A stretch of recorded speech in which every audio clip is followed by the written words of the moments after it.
সহ্য করতে গাছের থেকে এদিকে আসুন।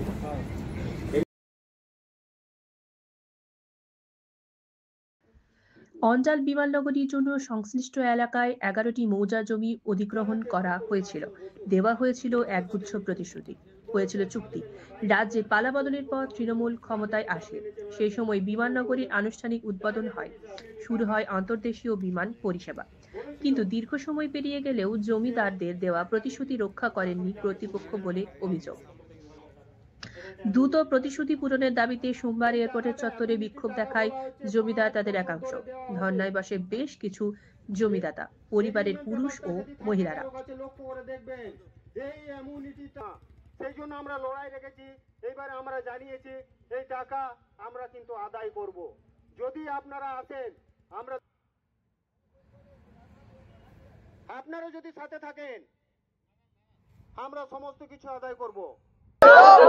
আমাদের ন্যায্য প্যাকেজ দাও, নইলে জমি ফিরিয়ে দাও। 2.5 লক্ষ টাকা ফেরত নাও, আমাদের জমি ফেরত দাও।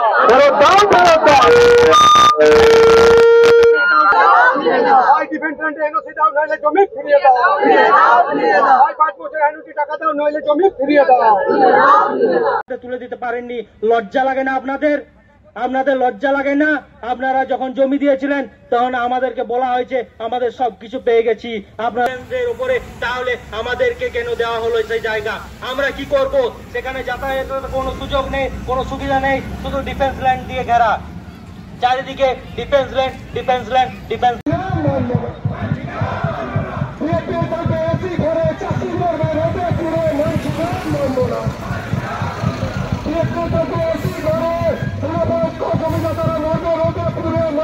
আমরা এই যে জমি দিয়েছি, আমরা ভেবেছিলাম যে আমাদেরকে বলা হয়েছিল তখন যে জমি দিয়েছেন এবং আমাদের পাড়াটাকে উঠানোর ছিল, মানে জমিটা নিয়ে নিয়েছে, অথচ স্ট্রাকচার ভ্যালু আমরা 2010-11 সালে আমাদেরকে মানে স্ট্রাকচার ভ্যালু করা হয়েছিল, মানে তাতে আমরা এখন পর্যন্ত আমাদেরকে উঠাই নাই এবং আমাদের এখন আবার নতুন করে করছে যে না আমাদেরকে উঠানো হয়। কিন্তু 2011-10 সালে যেটা হয়েছিল স্ট্রাকচার ভ্যালু, কিন্তু ওইটা এখন তো আর ওই টাকা দিয়ে বাড়ি হবে না। তাই জন্য আমরা বলেছি নতুন করে আবার জমি স্ট্রাকচার ভ্যালুর করতে হবে। আমরা শুরু থেকে বলেছিলাম আমাদের গরিব মানুষ, কিন্তু চাষ করে খাওয়া মানুষ, তারা তো এই জমি ফমি চলে গেলে খাবে কি? আপনি কোন মৌজা থেকে? খানরা। আচ্ছা, এই যে যদি আন্দোলন যদি না মানিয়ে, আপনারা কি করবেন? আমরা বৃহত্তর আন্দোলনে যাব। এর জন্য মাননীয় মুখ্যমন্ত্রীর কাছে এটা নিয়ে আমরা তুলে ধরবো যে আমরা কি খাবো ভবিষ্যতে। 2008-9 সালে আমাদের অঞ্জাল বিমাননগরীর জন্য আমরা এলাকা কালেক্টরকে জমি দিয়েছিলাম। সেখানে 2.5 লক্ষ টাকা বিঘা প্রতি জমি ছাড়াও আমাদের 1 কাঠা থেকে 6 কাঠা ডেভেলপিং ল্যান্ড, রাস্তাঘাট, বিদ্যুৎ, পানীয় জল সহ প্রোভাইড করার কথা ছিল। এছাড়া যাদের 1 বিঘার কম জমি গেছে তাদের 25,000 টাকা থেকে শুরু করে একদম 88,000 টাকা পর্যন্ত অ্যানুইটি বা সলিউশন 5 বছরে প্রদান করার কথা ছিল।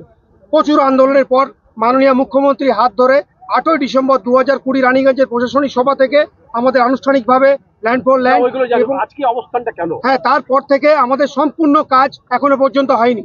আমরা ল্যান্ড ফর ল্যান্ডে ডিফেন্স ল্যান্ডের এনওসি পাইনি। আমাদের ল্যান্ড ফর ল্যান্ডে দুদিকে বেরোনোর কোনো রাস্তা নেই। এছাড়া সেখানে রাস্তাঘাট, বিদ্যুৎ, পানীয় জল আজ অব্দি পৌঁছায়নি। এবং যে ল্যান্ড আমাদেরকে দেওয়া হয়েছে সেখানে রায়ত ল্যান্ড পেরিয়ে গেছে, ল্যান্ডের ডিমার্কেশন সম্পূর্ণ ভুল। এছাড়া অ্যানুইটি 5 বছরে প্রদান করা হয়নি, যেটা 1 বছরে প্রদান করা হয়েছে।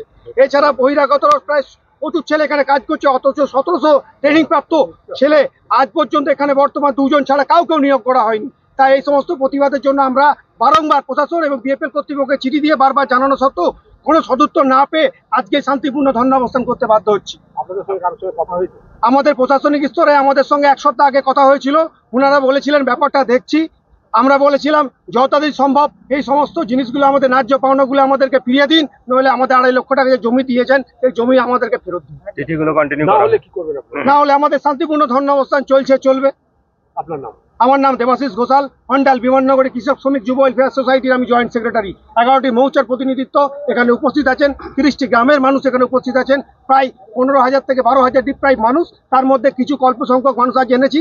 আজকে আমরা ট্রেলার হিসাবে পরবর্তী ক্ষেত্রে যদি প্রশাসন এবং বিএফএল এর ওপর থেকে কোনো সদুত্তর আমরা না পাই তাহলে ধর্ণা অবস্থান আমাদের চলতে থাকবে।